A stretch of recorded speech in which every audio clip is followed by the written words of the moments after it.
Сәлем достар, бүгін балықтың филесінен керемет балық қуыратын боламыз, клярын жасаймыз. Сондықтан менің каналыма тіркеліп, лайк басып, комментария жазып, қолдап кетіңіздер. Білетіп, кесіп алдым. Енді балығымызды жуып алдық.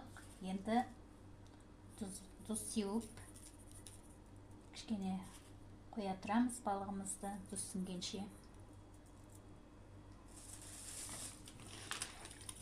Әбден араластырамыз. Енді балықты қуыратын клярын дайындайтын боламыз. Оған 2 жұмыртқаны жарып, араластырып, аздап тұзын саламыз.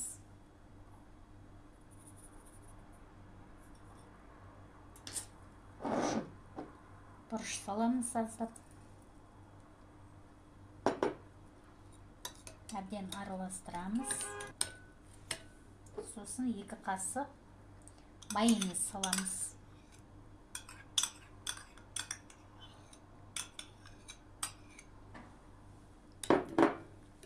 Осылай. Сосын 4 қасық ұн саламыз.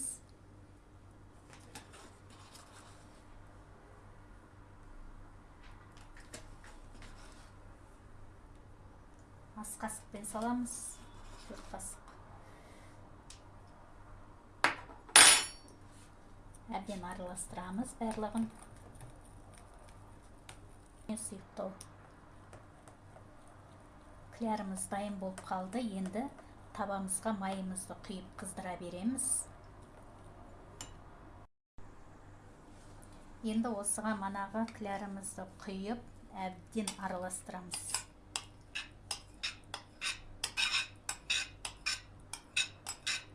Табамызға астын жағып, майымызды құйып қыздырып дайындаймыз. Осылай майымызды қыздырып, балығымызды саламыз.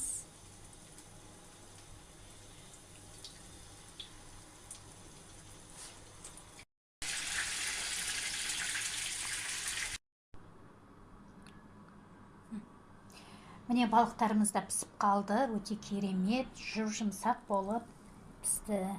Арасы ешқандай шикі ештеңе жоқ.